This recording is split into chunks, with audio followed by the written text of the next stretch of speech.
to the Fantasy Footballers DFS Podcast with your hosts, Kyle Borganoni and Matthew Betz.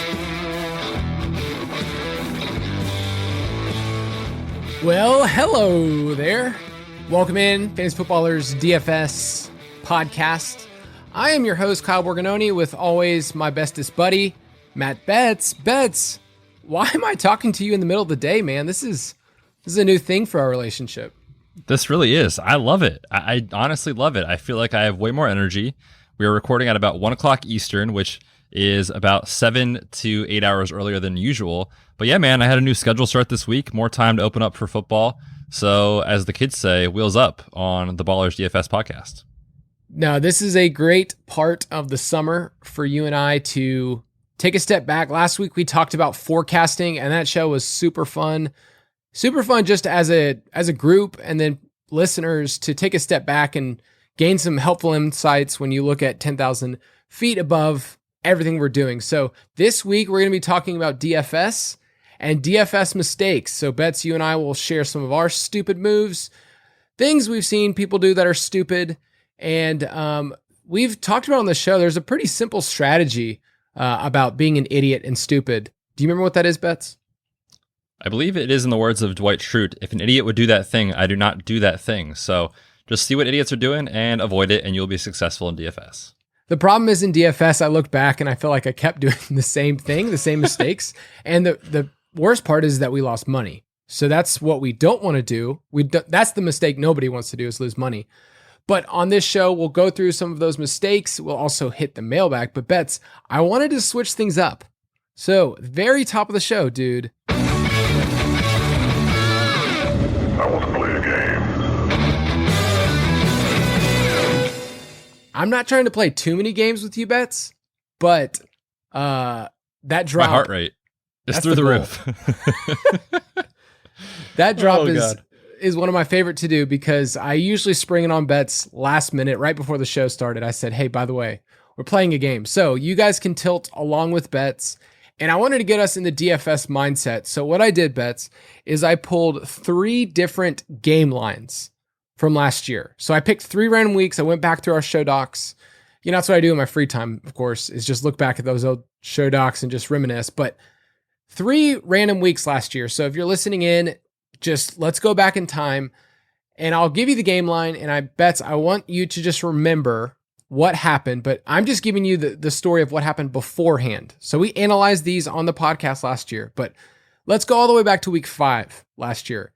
The Raiders were 2-2, and they went to Kansas City to play the Chiefs, who were 4-0. Kansas City were 12-point favorites, and the game had a 56.5-point total. So it was clear that the Chiefs were heavy favorites, but what do you remember about this game, and what would you have done if you would have had this line?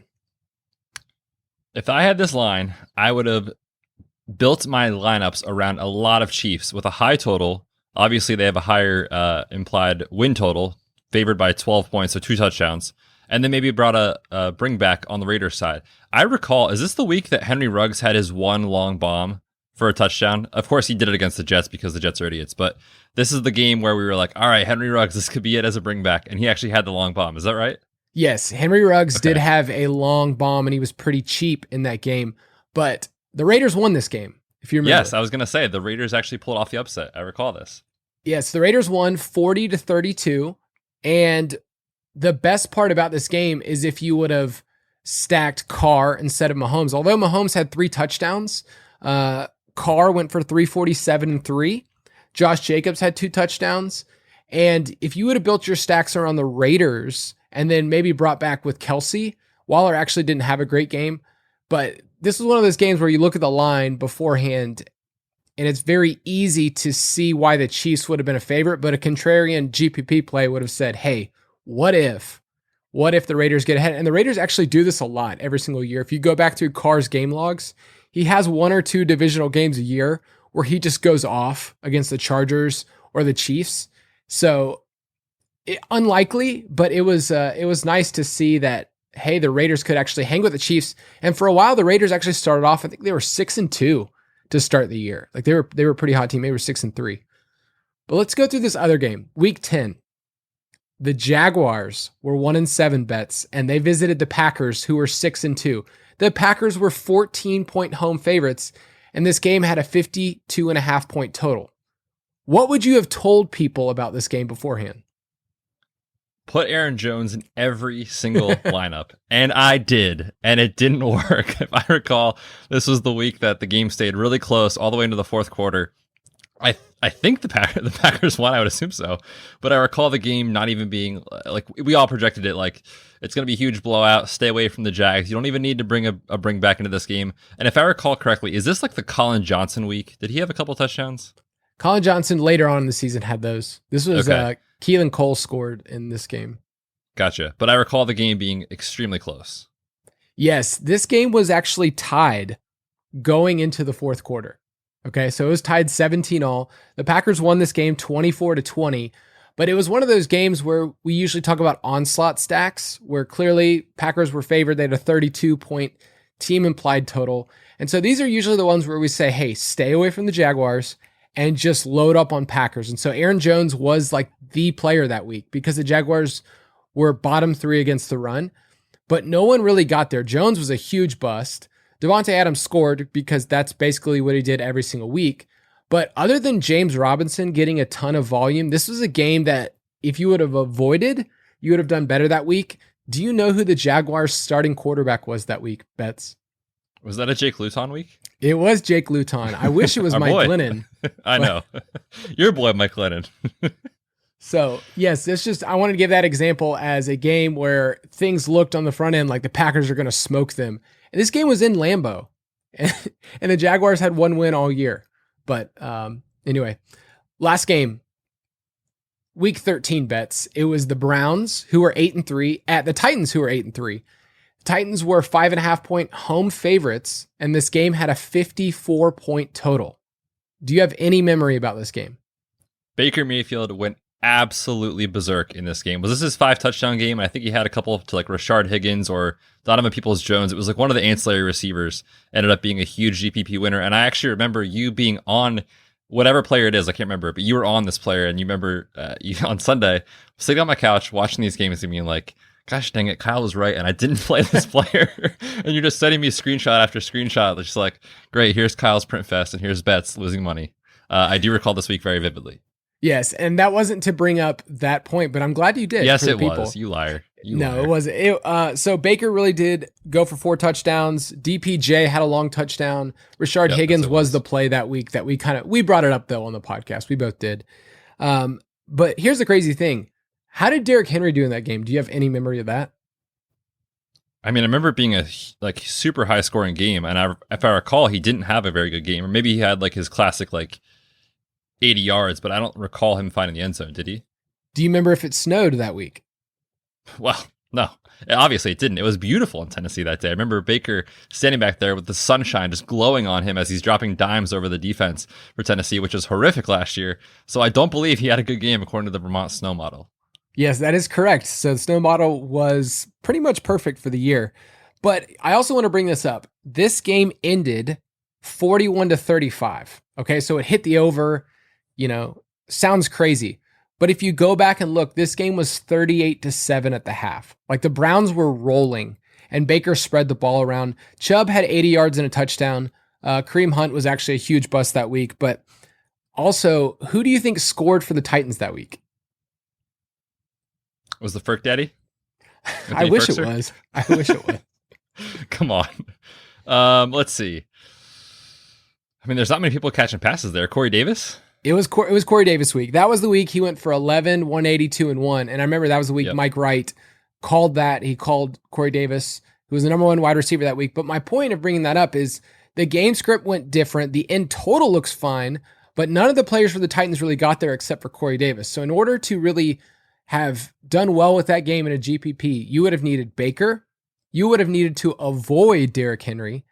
And you would have needed to basically say, I'm going to go Baker and maybe Rashard Higgins and then bring it back with Davis. Like that's how you kind of avoid it. So realize in every single scenario, you can get the points and your guys can still not get there. So those are 3 different games.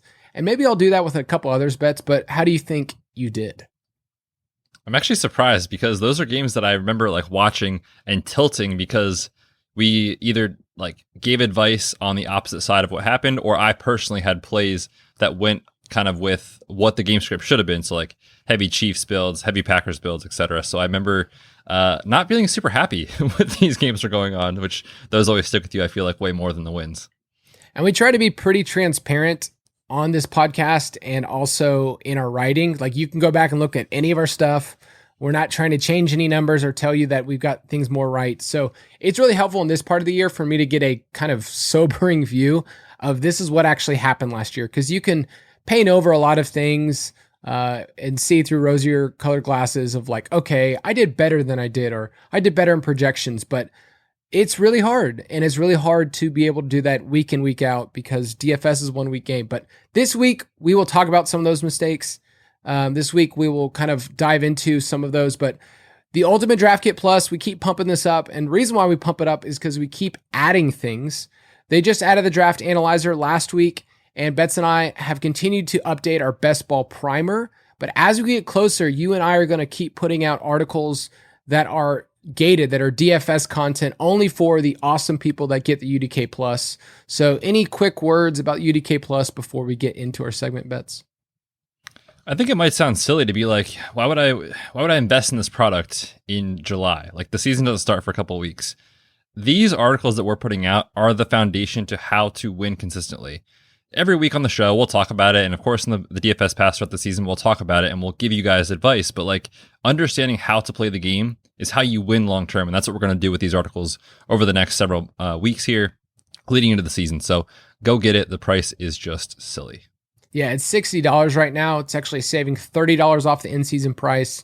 And I mentioned that because you can make that back in literally a week by learning some of our cash strategies. And that's what we've gotten the biggest feedback about, is a lot of people, if their first time, they get the UDK, they get the UDK Plus and the DFS Pass, and they say, oh, I made this back. This is a lot easier than just shooting darts. So we would love for you guys to do that. Go to ultimatedraftkit.com. But let's start off talking about some of the mistakes that we've made.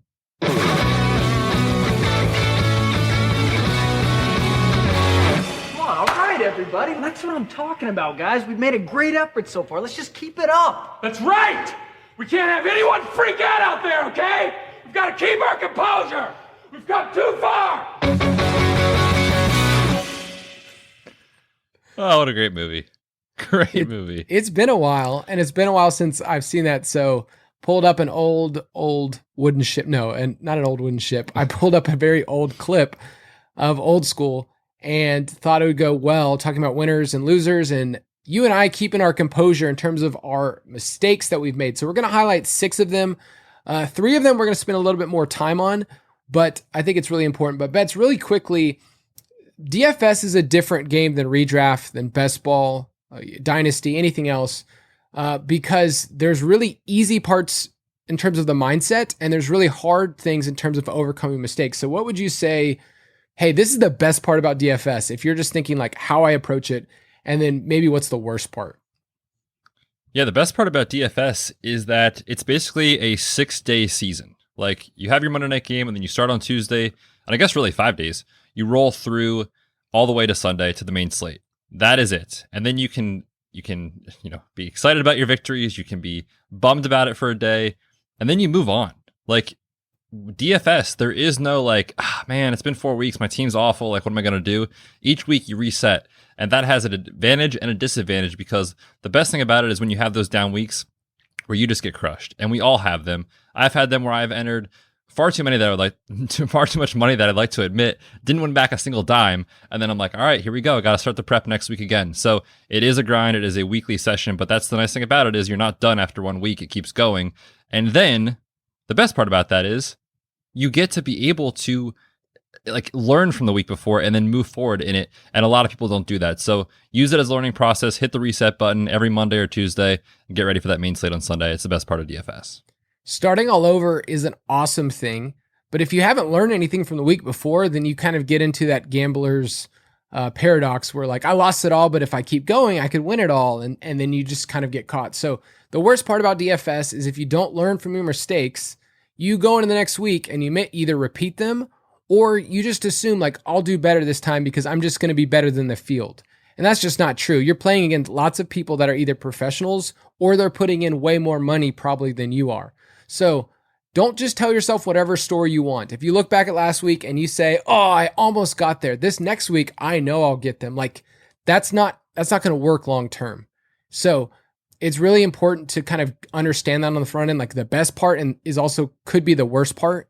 It's kind of a two-sided coin, but I want to start off by this first one, Betz, because I think it's by far the one that I make the most and I see the most in terms of DFS players, and it's contest selection.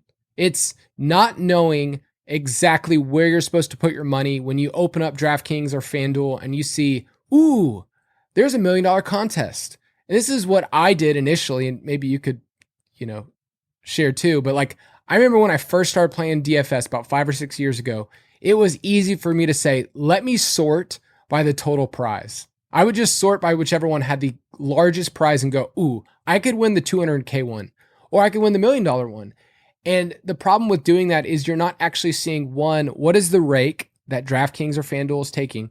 But two, you have to take a different mentality based on the prize pool and based on what kind of game you're playing. So for me, I just struck out early on by just saying, I'm not even thinking about it. I see that contest $1, that one's $5, that one's $20, and not even thinking about anything else. Do you think that's pretty common? Yeah, I think that mistake is huge. And I think that people are making it a lot, myself included when I first started playing. Like you, it's so easy to log in and be like, how can I get rich this weekend? That's what you do. You log in, you see who has the biggest prize pool, you enter that contest, but you're not really understanding that there is significant disadvantage to doing that. There's also a huge advantage in maybe the 0.000000001% of the time it actually works, but oftentimes it doesn't. And because you have a bigger pool of people you're playing against, you have to be perfect in what you're doing, all those sort of things. So when you just enter and say, how can I make the most money in one day? Oftentimes it doesn't work. You need to be selective in terms of how you play DFS and how you're successful in it, and understand, am I experienced enough to be able to build a lineup that can compete in this huge field? Or am I just getting my feet wet and I need to kind of start with these smaller fields that have maybe less payout, but a higher chance of winning, because that's going to keep you coming back to DFS and be excited about it, not entering in blindly into the millie and all of a sudden being like, well, my entire bankroll is gone in 3 weeks. Now what? It depends on what your goals are for DFS. And the best part about this is you can do whatever you want. It's your money. It's the way that you want to spend your time. But I would encourage every single person to actually write these down. I mentioned this a lot, like putting something on paper holds you accountable a different way than the computer does. But why do you want to do it? Do you just want to do it for fun? That's totally fine. Do you want to do it because you want to add a little money to your bank account? That's totally fine too. Do you want to play it in a serious way where you're saying, I want this to be side income? And when you identify that, you can actually kind of cater the way that you play, the way that the contests you do to that. So for Betz and I, this was something that was super fun to now it's part of our schedule and what we do for our jobs. So there's a little bit more at stake for us in terms of what contests we're doing, but I'm not trying to right now currently trying to make this a source of income unless, we win a big tournament or whatever, but it's not something that my family's not depending on me doing this every single day. But realize other people really are. Like this is really what they're doing. And in terms of head-to-heads, you need to make sure that you're playing against people that are kind of in that same range of you. So that's available on a lot of those sites, DraftKings and FanDuel. You can actually see people's ranks and see how much they play. So make sure you don't jump in that way. But there's just different mentalities. There's a mentality with cash and one with GPP. And so in terms of contest bets, what would you say changes most in terms of our mentality for cash and GPP? Yeah, I think you and I are pretty much in agreement that we recommend to most casual players to start playing a lot of cash games. And what that means is basically you're playing a 50-50 or a head-to-head or a double-up, where basically you're entering a field size. Let's say it's 100 people, give or take one or two people. It's like 49 or like 50, 51 of the field actually win money that week. So you don't have to be perfect. You just can't be worse than half the people that are playing against you. So you have an availability to have an out, so to speak, if things don't go great. If the guy that you put in your running back one slot has an okay week, but he's not perfect, you're not dead in the water. So it really allows you to kind of understand, like, how do I build a lineup that can be successful and compete, in these fields that are still relatively big, but you don't have to be perfect to win. And that I think can be both rewarding because you're seeing more successful weeks, you're seeing money coming in. And then B, you're able to identify, like when you look at the field, there's people that are entering like huge GPP, totally out there lineups into these like 50-50s. And you're like, dude, just play like normal fantasy football. Enter good running backs, a couple good wide receivers, good quarterback, and you're done. Like it's way more simple to build a lineup that way. Of course, there's a little more nuance than that, but it's way more easy, I think, to be successful in those cash games early. So we always recommend starting out playing primarily cash, and then once you kind of get your feet wet, you know what you're doing, then transferring over into those GPP pools. Yeah, we've recommended the 80-20 in terms of 80% of your bankroll each week going to cash. And also, you don't want to play your whole bankroll right at the very beginning. You want to get used to things, kind of see where you're having some success and focus in on that. But you also need to look at contests that just have better positive expectation that actually, in the long run, you're saying, I'm going to do this. So I look back at my Millie Maker lineups last year bets. Okay. You know, those are Spoiler, fun. They did not win. I did not win those. Just to be transparent, I put in about $600 and I lost a total of $200. So I was down $200, but you know, that's not terrible considering it's a Millie Maker, but also it's very clear that wasn't actually one that's too positive because the people that do win the Millie Maker, they win it once and they're probably not winning the rest of the year. So just realize that there's not a lot of ever. For sure. Like ever again. Ever again. Like that's the reality, is that it doesn't happen over and over and over again. It's once and then you're probably done.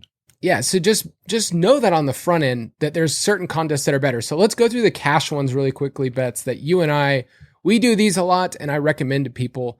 Head-to-heads and 50-50s are what you should be doing, 30-40% of your bankroll every single week, in my opinion. And head-to-heads actually, in my opinion, are better long-term. They're not as fun because double-ups, you go, I just need to be better than 50% of the field. But head-to-heads, you're reducing a little bit of your variance because double-ups, you'll have week where you just get buried by the field and you get zeros. Or if you play a bunch of head-to-heads against a bunch of random people, you will have some of those that hit that week and some of them that don't. So it reduces the variance a little bit. And then you're really good at this, Bets. You love playing the massive fields, but single entries. You want to explain to people why those are good for cash. Yeah, what we're referring to is those like $10, $5, $25, they even have $1 double ups, which basically is, as the name implies, you enter $5. Your goal is to win 10. But there are 2,000, 4,000, 5,000 entrants in this contest. So people always see that and they're like, okay, how can I get so different than the rest of these people? When in reality, again, it's basically a head-to-head type of matchup. It's a cash game matchup where you're trying to put your best lineup out there, not trying to get super unique, super different, and off the board. And you look at the lineups that are entered in those contests, they are mistakes after mistakes after mistakes. So most of the time, if you are even somewhat of a competent DFS player, you are going to cash more weeks than not. That's how I started, and I still play in those because I feel like it's just easy pickings.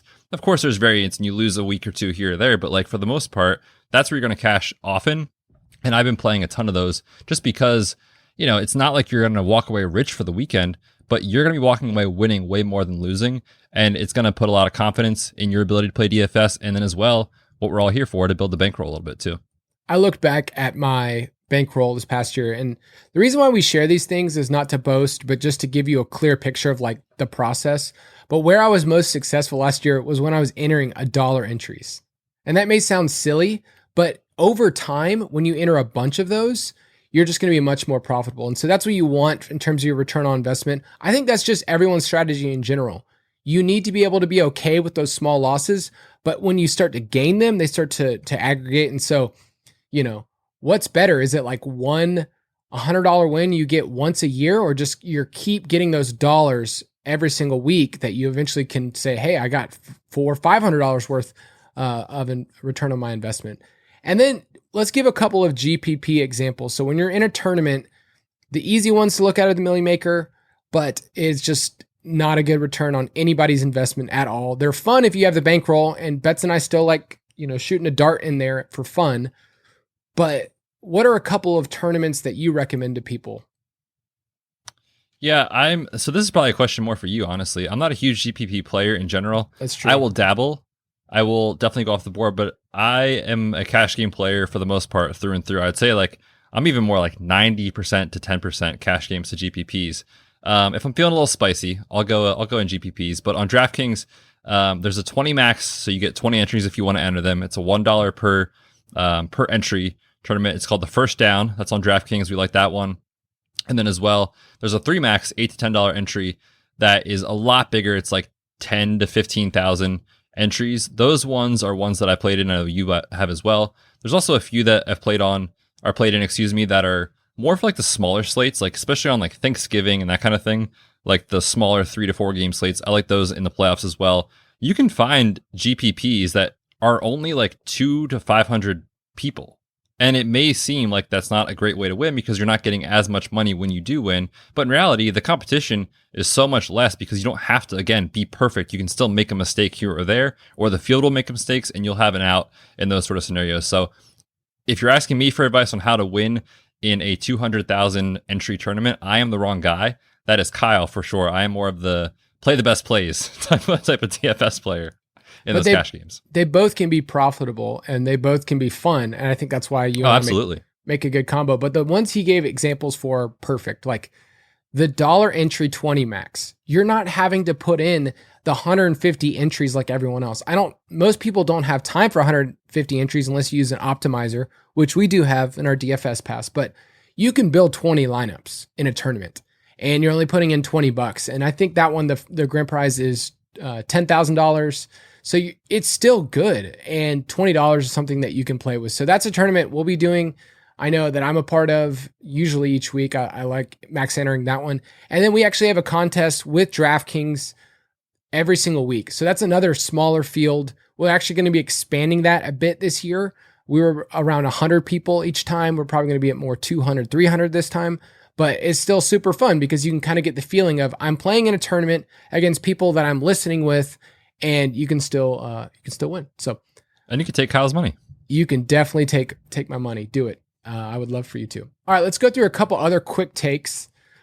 This is a mistake that I've made a lot, and that's called the early week take lock, where you have your opinion made up on Tuesday or Wednesday, and you just stay with it. And that happens a lot with running backs. I feel like this is the running back I have to have in my lineup this week. And maybe a better way to say that is I'd like to have this player in my lineup and I should have this player in my lineup, but not so much I have to have Dalvin Cook in every single lineup. I mean, I want to, but I also need to give some variance. So any thoughts on the take lock?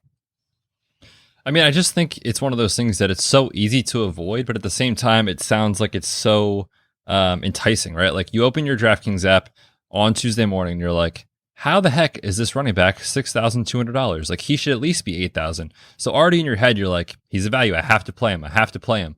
But then each day we have more news, injury reports, maybe role changes in terms of running backs or wide receivers, etc. Things just change as the week goes on. And then by the time you get to Sunday, it almost feels like it's a whole new month. Like there has been so much more information that your inability to adapt to those things will make you unsuccessful long term. You have to be willing to change based off of the new information that we get, because there are people who are not following the NFL as closely as Kyle and I are, or even you, the listener, are. If you're listening to this DFS podcast in July, you are a diehard and you are following the NFL way closer than a lot of people. So people are going to kind of get stuck in their early week take locks. Maybe they have a busy weekend with family or traveling. They don't see what's happening. So if you get stuck on your Tuesday take lock, it'll work out every now and then, but I think most of the times it's going to let you down. Just be willing to change your lineup over time. So Betz and I usually have a text that shows up on Wednesday or Thursday where we go, hey, here's kind of where I'm at with cash. And I've mentioned this to listeners before, but hey, here's where I'm at. And over the week, if we saw those texts, like things change, and that's awesome. You want things to change. You want new information. You don't want to be stuck. So the early week take lock happens to a lot of people. But I feel like on the other end of the spectrum, it's like I'm putting Dalvin in every single lineup. Like that's my take lock. And I don't think that's the worst thing you could do. But I tend to overthink cheap running backs because that's like the holy grail of DFS. That's like the free square. It's like the thing that unlocks everything else. Some people call it the skeleton key, whatever it is. That freebie that week, Mike Davis is a famous example of somebody who was super cheap. He's getting the workload.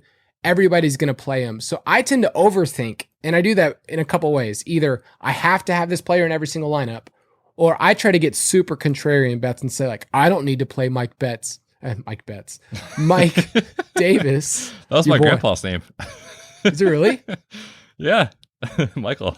Did you know your grandpa was going to get a shout out today? I had zero idea, but I'm here for it. No, man, I'm with you. I think that is a great one to give listeners a little bit of advice on. Sometimes cheap running backs are good plays, and oftentimes they are. Like, you're looking in DFS at the running back position, especially, to have projectable volume that's easy to see a path where they can get 15 plus touches. And when you get that reduced salary, it just opens up so much more for you to do at the quarterback, tight end, wide receiver position, etc. And I can think of one prime example last year. It goes back, and we talked about it in forecasting, like, you cannot have biases in this game. I could not fathom people drafting Leonard Fournette in round 3 of redraft leagues last year. And that was in August. And this is like October, November. I'm still like, Lenny sucks. Why are you guys playing him? He's 4,500. I get it. But like, the Falcons have a good run D. They're throwing the ball a ton. He's not going to see the touches. Through 3 quarters, I look like a genius. And then all of a sudden, Lenny falls into the end zone. And I mean, literally falls into the end zone. Nothing athletic happened. But he comes away being the correct play. So like, you have to identify again those biases and be willing to say, like, I know this isn't the best player in the game, but he's so cheap and he's going to see 20 touches, so he's probably a good play. And I think that's probably the rationale to take for people when they see that cheap running back pop up in cash games. For the most part, it's a good play. In cash, you're basically saying, what do I need this player to do? So for a player that's 4K, which is the stone minimum right now on DraftKings, you're saying I need this player to at least 3x. I want them to get their salary times 3, which is 12 points. Okay.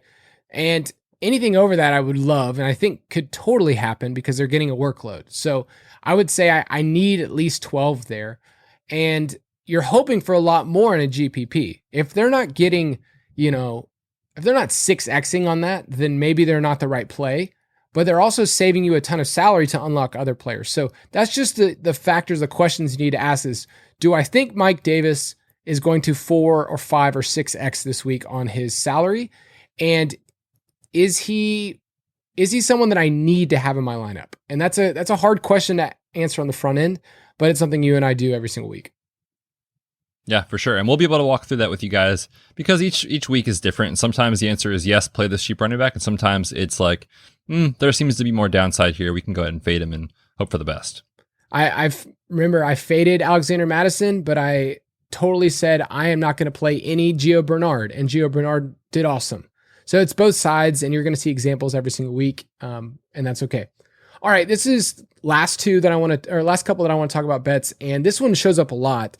It's the lack of real correlation and stacking forethought that happens in lineups. And I think most people know about stacking. We've done episodes on it. There's content on our website about stacking. You want your quarterback with a pass catcher or a tight end. Like, this just makes tons of sense. But why do you feel like this still is a mistake that people make? Yeah, I think, people know that they should be stacking, but sometimes people don't know how much they should be stacking, or, do I double stack? Do I stack my quarterback with my wide receiver, or is it just with the running back, or do I do both? Like, there's a lot of different scenarios that can play out. And people, I think, sometimes get stuck on, like, this is the quarterback and this is the wide receiver pairing. Okay, check the box, I'm done. But there's also other scenarios where correlation exists a ton between, let's say, a tight end and a quarterback, or a running back and a quarterback, like Ryan Tannehill and Derrick Henry last year. It seemed like there was a ton of correlation there.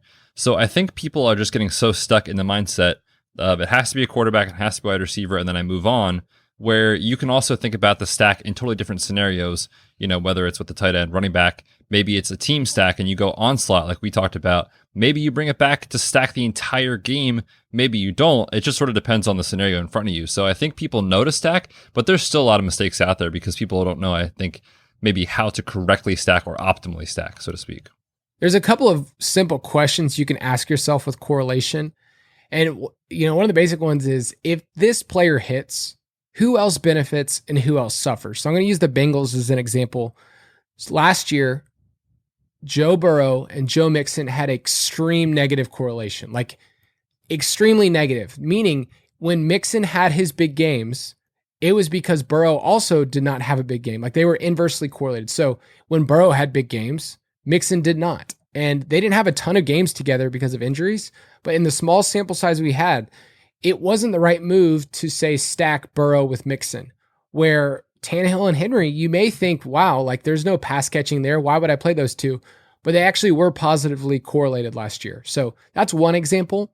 And then you can also think about it on pieces that we usually don't play. So Betz, Hayden Hurst, was he a big time awesome player this past year? No, he was not. He was bad. And I hyped him up because of the vacated targets and the opportunity. And he got some volume, but it was just empty stuff for the most of the part. But Hayden Hurst and Matt Ryan actually had a really strong correlation last year. That's 0.83. All right. That's so the highest you could get is 1. So that's very, very high. It's extremely high. This isn't telling you that if Matt Ryan has a good game, Hayden Hurst has a good game. This is just simply saying if you have Hayden Hurst in your lineup, you probably should have Matt Ryan. It's telling you more about Hayden Hurst, and when he has a good game, he's going to be supported by Matt Ryan. But just because Matt Ryan had a good game didn't mean that Hayden Hurst did. Instead, it was mostly Calvin Ridley for most of the year. So it's important to understand which part of the stack you need to play, or else if you played a bunch of lineups last year with just Hayden Hurst by himself, not stacked with Ryan, it was a dead lineup. Like it wasn't helpful if you go back through his game logs. Yep, can confirm. It was bad. So I know there was a game that you and I, it was Chiefs and Jets, and that was a week that I remember Denzel Mims was the popular player that week. Like he was super cheap. He was super popular, but that was one of those weeks where you had to stack it a little differently with everyone else. Yeah, that week that you're talking about it was week 8 last year, Chiefs against the Jets. The spread was massive. Chiefs were expected to blow them out, and they did. Not surprised. No one's surprised. 35-8. But the issue is that people, I think sometimes too, when you're thinking about GPP stacks, people sometimes think that they need to just target the highest over-under and then what is the closest spread? Because in theory, if it's a one-score game, these offenses are going back and forth, left and right, and all of a sudden you have a track meet and it's fantasy gold. Does that happen? Sure, sometimes it does. But there's also scenarios where people are afraid to play one side of a game, for in this example, the Chiefs, because they think, okay, well, if the Chiefs blow them out, like maybe Mahomes isn't throwing in the fourth quarter. Well, guess what? If they blow them out, it's because Mahomes had an awesome first, second, and third quarter. That's exactly what we saw in this game. In the Millie Maker that week, Mahomes was 8% rostered, Tyreek Hill was 15%, Mecole Hardman was 8.7, Demarcus Robinson was 2.3, and Travis Kelce was 9.7. So for those 5 main players, not including CEH, who had an awful week, were sub 10% against an awful defense. Those are great players, and that's an awful defense. It seems so simple in terms of being like, yeah, fantasy football success, 101, play the good guys against the bad guys, and it's going to work out. But people are afraid to do it when the game script doesn't look like it's optimal. But it will work in some scenarios where you can go, like a full Chiefs onslaught in this example, and then you project, okay, in that game, like if you want to bring a bring back, you could have done it. It wasn't sexy, but in DraftKings full PPR scoring, you could tell yourself, Braxton Berrios is going to catch 8 balls for 80 yards and 16 DraftKings points is sweet. That will work in the GPP, and it actually worked a lot that week. So those scenarios, I would say, don't be afraid to get different with your stacks, especially when you look at these Vegas lines for sure. We'll talk more about different ways to stack and kind of how to get different as we get closer to the season. But you were mentioning some of those roster percentages, and I think this is another thing that I see as a big mistake in my own analysis sometimes over the years, but it's not factoring in roster percentages. And what I mean by that is how many rosters is this player on? In the past, people called it ownership projections, and in our language, we just call it roster percentage projections. But for us, we use our roster percentage projections as a guide, but it's not gospel. It's not perfect because we're guessing ahead of time where we think this player will be in terms of roster percentages. And it's a science. There's a lot more behind the scenes in terms of how we do that. But the main thing that I want to tell people is to not force this as the only way you look at your lineup. Some people say, this guy's super popular, I don't want to play him. Well, you have to think, why is this player popular? And that really matters. So how do we actually factor in those projections, Betz? You want to explain that? Yeah, absolutely. So in the DFS Pass, we use the Buzz Report, which, as it sounds, gives you the players that have the most buzz in a week. So like, there's everyone on Twitter, everyone on podcasts, everyone everywhere is talking about Tyreek Hill this week. Okay, we know Tyreek Hill is going to be popular. Everyone's talking about it. People are consuming this content. You're not the only person that's consuming this content. He's a good player for a good reason. Everyone wants him. But you have to be willing to kind of use those reports and say, okay, now I know this information. What do I do with it? And so I think really the take home for this section in terms of the mistakes that people make is that people think that they need to get different at the running back position. It's actually really positively correlated with higher roster percentages and salary, that those running backs are very rarely outscored. Like you talk about a $7,000, $8,000, $9,000 player, that's your Christian McCaffrey, that's your Dalvin Cook, that's your Saquon Barkley, etc. Very rarely is someone that's $5,000 going to outscore that player. It just doesn't happen. And so when you're trying to get cute and get different and be like, running back, I'm going to save some salary this week, it doesn't usually work. Actually, looking back, I used Fantasy Labs for this. I looked at the top 10 finishes over the last 2 years in the Millie Maker. More than 50% of the time, basically, or right at 50% of the time, those top 10 finishers were using more than $6,500 on their running back one. So very rarely are you going to have a lineup that's like two min-price running backs and then super expensive wide receivers that finish in the high, optimal lineups. It just doesn't happen. So I think even though you may see these roster percentages of like, well, Christian McCaffrey is going to be 80% this week, is that a bad thing? Maybe not. Maybe that's fine to just take the chalk and run with it because it's obviously a good play in that scenario.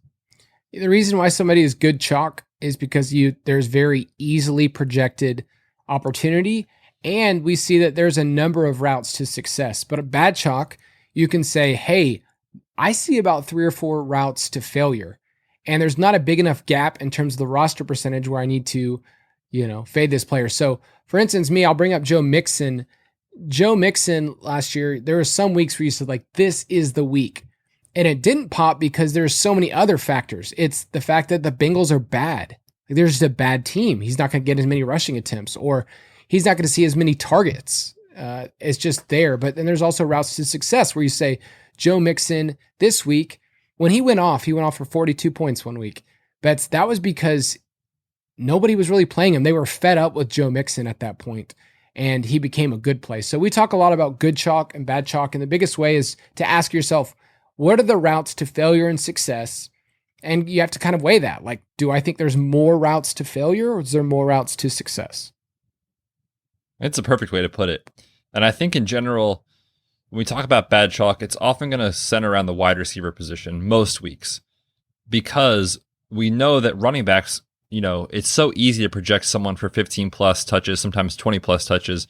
For a wide receiver, you may project them for 8 targets, but if they walk away with 4 or 5 in that particular week, but on the season long, they're a volume monster, well, you could have just run into bad variance or bad luck in that specific example, and everyone was on them, and it's so easy to fade them in that scenario. We tend to see just scoring in fantasy for wide receivers. It's way more up and down throughout the year on a week-to-week basis, whereas running backs is just, very, very easy to project. So I think in general, wide receivers carry more bad chalk most of the time.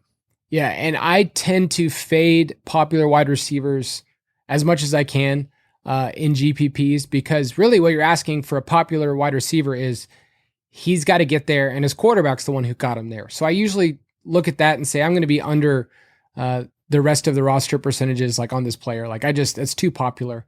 And I want to bring back up that example I mentioned at the top of the show, that Tennessee-Cleveland game, Betz. I went back and looked, and A.J. Brown was the receiver that week that everybody wanted to play. He was at 19%, which for a wide receiver is pretty high up there.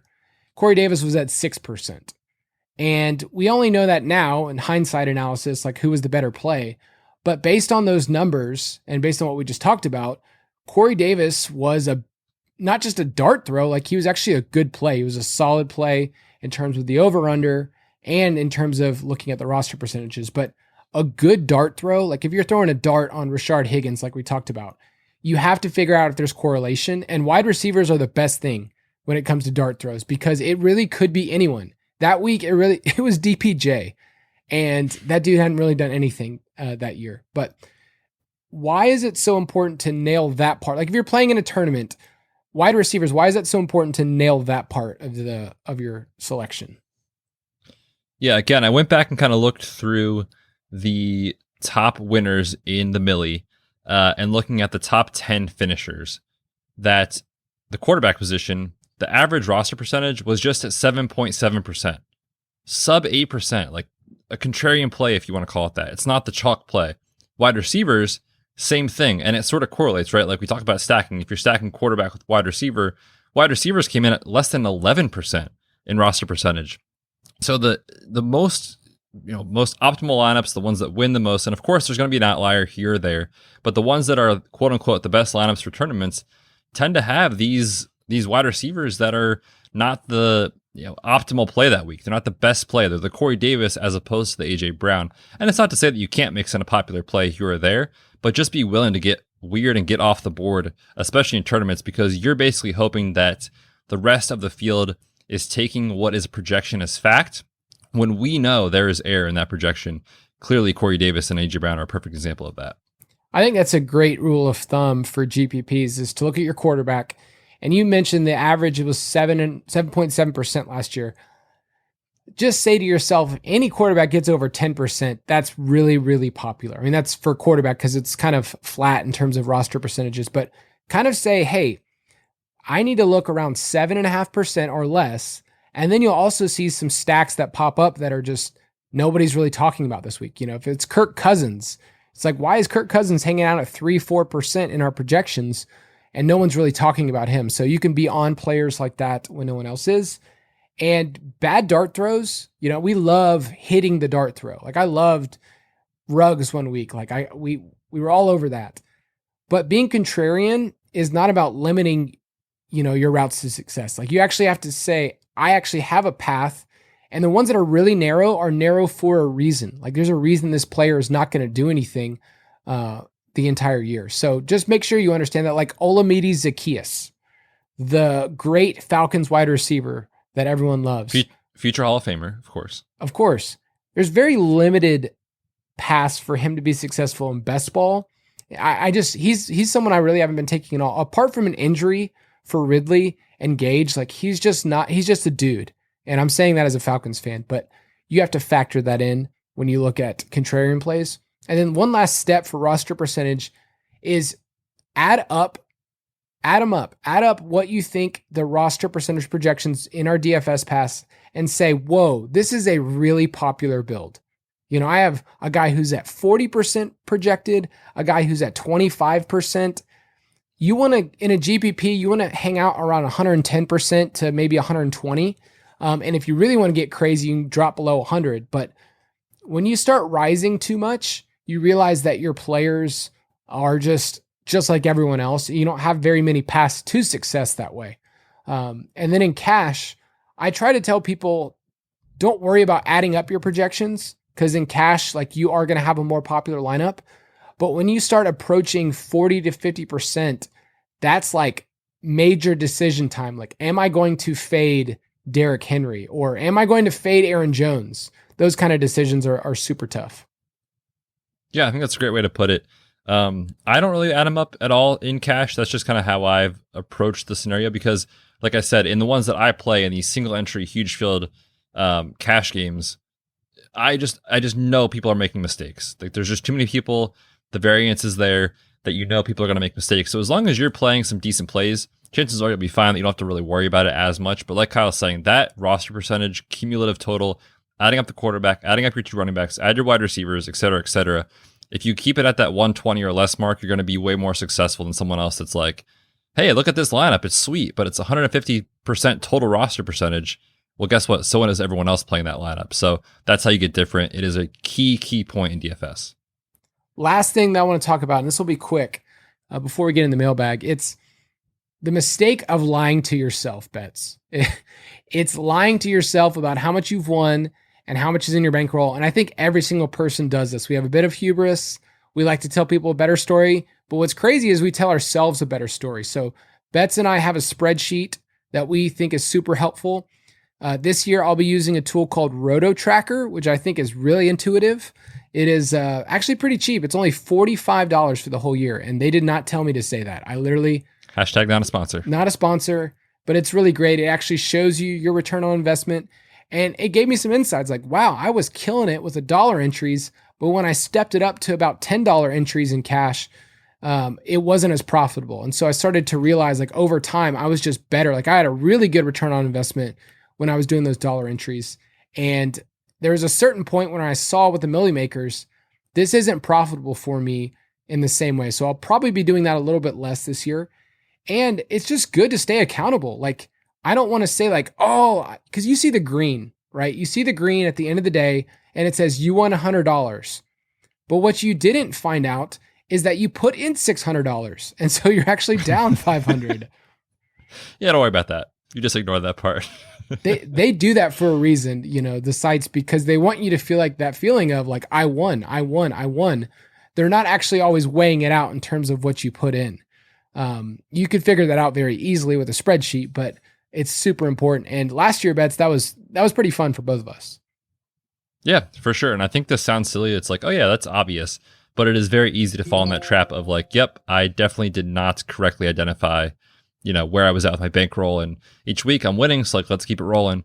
Take a step back, evaluate, see where you're at, and then make your decision from there. Yep. And if you need help with some of that stuff, we'd love to give you some of our resources. But, you know, I plan on doing that with Best Ball. Like I have a spreadsheet that says, here's how much I've entered, and I can see my return on investment. This is what I do in my season-long leagues with my friends, which, you know, is not too much. And then this is what I do for DFS as well. So it's super important to at least stay accountable to yourself above anyone else. But let's get into a couple of quick mailbag questions. Mailbag. Yep, another live mailbag drop. And I only have a couple questions for us today, Betz, but I think they are pretty good in terms of following up with what we talked about. So I'll read this first one. I think you can take this one, but it's from Blaze Swift. He said, spending your salary on DK or FanDuel. I've always felt like I need to spend every last dollar or have about $100 or $200 left over max. How do you approach this? That is the right move. The data from Fantasy Labs shows that when you leave money on the table, most of the time, your top optimal outcome as far as finishing in the top 10%, it plummets pretty quickly. So the cutoff that I found is about $49,600 on DraftKings. So you're leaving about $400 or so max on the table. I'm not leaving less than that in any given week for the most part. And I will say that applies primarily to these main slate lineups and, you know, the 3 or 4 or 5 game slates as well. It applies to that. But when you look at like Showdown, we'll talk about Showdown in a later date. Too much to get into for this part of the show, but it is okay to leave salary on the table in those scenarios. But yes, in these kind of main slates that we're talking about, you want to spend most of your money, and sometimes you'll spend all of it. Nope, you hit it right on the nail. Main thing is you have money, you should use it. And in Showdown, that's when you need to get different. So I'm excited to talk about that in a couple of weeks. Next one is from Brandon Hilliard at Brandon Hilliard 0.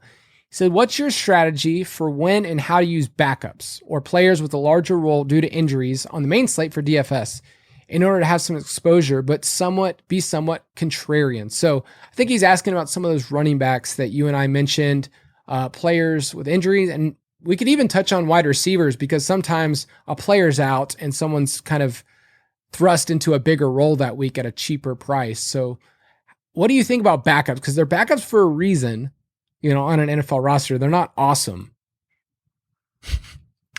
Wow. How do you really feel, Kyle? That's a great point. Honestly, it is. These guys are backups for a reason. That said, if there is a running back that is min price, 95% of the time, it's going to be a good play because you just know he's going to touch the ball a lot and he'll open up a lot of volume. So I'm willing to play them in cash games almost every time. In GPPs, like Kyle and I talked about earlier, maybe you want to get a little different and not play them. But if you do want to play that player, let's say it's Tony Pollard and there's no Zeke. We know he's been successful without Zeke in the lineup. So it makes sense to be like, I know everyone else is going to play him, but his salary is $4,000 this week. He could easily put up 6x his salary and he could smash you if you don't have him. Like everyone else has him. So you're done at that point. So if that's the case, in those specific examples, you just need to be mindful of the total roster percentage. You can't also play chalky wide receivers and another chalky running back and the chalk quarterback of the week. Otherwise, it's just too much roster percentage. So it's okay to play those quote unquote optimal plays sometimes, but just be willing to get different in other spots in your lineup. Look at what the median projection is in the DFS pass or the Fantasy Footballers and ask yourself, if it's a running back, is he going to see 15 touches? And if he is going to see 15 touches, how many of those are going to be receptions? Because if the game's like out of hand, then maybe they can rack up 5 or 6 catches and get you in a spot where you're going to be okay regardless. But running backs can be super inefficient. Sorry. You've seen it with Saquon Barkley where it was like, 10 rushes for 1 yard, or like you can have that in a week. And so with some of these backup players, opportunity is king, but also realize they can be super inefficient with the ball. So give yourself some scenarios of asking, if this player doesn't hit, do I need to use them? And I would say for wide receivers, it's rough because you want 5-6 targets. Like if you think you can get 5 or 6 targets and someone's super cheap, like Betz and I are going to be talking about those kind of players all year that are around 3K. Like we love putting those players in our lineup because you're only asking for a little bit. Like a 3,000 wide receiver, you're asking for, 6 points, 8 points, 9 points. Like you're not asking for them to kill it for you in cash, and you're saving so much. So any other thoughts about being contrarian though to the field on these players? No, I think so. I think, like you said, it's okay to use them if they're good plays. And we talked about, I think, earlier in the show, like what is a good play in terms of chalk versus a bad play. Usually wide receivers, not so ideal. Running backs, it's usually okay, but just be willing to be getting different elsewhere. And again, that total roster percentage at the end of the lineup is really important. Last one is from Connor Sheldon at Connor D. Sheldon. It says, because cheap dart throws are primarily a GPP play, how do you each like to save salary in cash lineups? So Betz, in your cash lineup, what are some particular moves or strategies you have to save? Typically for me, I'm looking at the quarterback position to save some cash. It's always fun and it's easy to be like, this is the week. I know Mahomes is going to go crazy. I know Lamar is going to go crazy, but they're usually up there in salary where you can't get the best running backs. You can't get the top wide receiver or two in your lineup. And so I think for me, like I'm always willing to spend up at running back. That seems to be more optimal in cash. I'm more willing to spend down at quarterback, maybe not the bottom of the barrel, maybe not a Mike Glennon, so to speak, Kyle. Yeah. But I will do it for like a lower tier player, maybe like a Kirk Cousins, et cetera, for example, if the scenario is right, if the matchup is right, et cetera. So I save salary at quarterback. And then there are rarely scenarios where wide receivers that you're able to play like 3 studs that are like 6 or 7 or 8,000. It just doesn't happen because you want to play these running backs. So I am willing to take a couple quote unquote dart throws, maybe not really in the sense that we're talking about GPPs, but just players that I know are going to be on the field and see some targets that are $3,000 to $4,000 to $5,000 that, like Kyle said, you're not asking them to win you the week. You're asking them to go out and get you 10 DraftKings points to get there in cash. So one cheap wide receiver usually in my lineup, and then a quarterback as well. I love the strategy of the punt and tight end. Betz and I usually mention them on our show, but there's just something about getting a tight end, less than 3K. Last year, we talked a ton about Irv Smith. I mean, we talked about him every single week. There were some big wins for us. Tyler Kroft was one of my favorite. The week he caught 2 touchdowns. So there's players like that, and that just opens up so much of your salary. But realize with tight end, we think about the differentiators being like Kelsey and, obviously it used to be Gronk and Kittle. Like those players are differentiators. If one of those players is off the main slate, okay, and you really only have to, go between Kelsey and maybe Waller, or maybe just one of them. Maybe it's just that week. Waller's the only one on there. I personally in cash will say I will punt the position and just take the L because I can configure my roster way differently. It's just different than redraft. In redraft, you feel the weight of getting complete trounced by that. In GPPs, I will play someone like Waller because they can just go bananas and outdistance yourself. But punting the tight end is, I think, something that people still don't do enough. The problem about punting tight ends, though, is that you're hoping for a touchdown. And a lot of times you won't be right. But when you hit it, that punt tight end might be the best feeling in DFS. The sweat is real. When you're hoping Cole Kmet goes 3 for 30 and a touchdown, the sweat is very real on those plays. But yes, I should have mentioned that as well. That's a phenomenal way to save salary. And I usually prescribe to that in cash games for sure. Just because, like you said, outside of the top 1, 2, or 3 guys, like who the heck knows for that week? So you may as well save yourself some salary along the way. So we're going to continue this train in the next couple of weeks. We're going to talk next week about how to approach DFS positionally. So how do you approach quarterback, running back, wide receiver, tight end. We'll even get into defense. I wish we can get into kicker, but the websites kicked them off. I know. I really was that day. I was like, all right, well, there goes all of my analysis for kicker rankings on FanDuel. Oh, well. I basically have no role in this team anymore. That's all I was hired to do.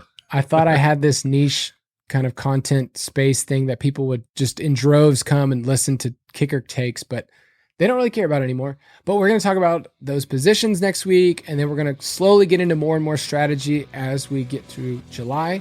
So thanks for listening to us, Betz. Why don't you tell the people how awesome they are? Oh, you guys are the greatest. Hopefully you enjoyed this show. Make sure you subscribe. We'll be back next week. Have a great week. Thank you for listening to another edition of the Fantasy Footballers DFS Podcast. Don't forget to visit us on the web at www.thefantasyfootballers.com.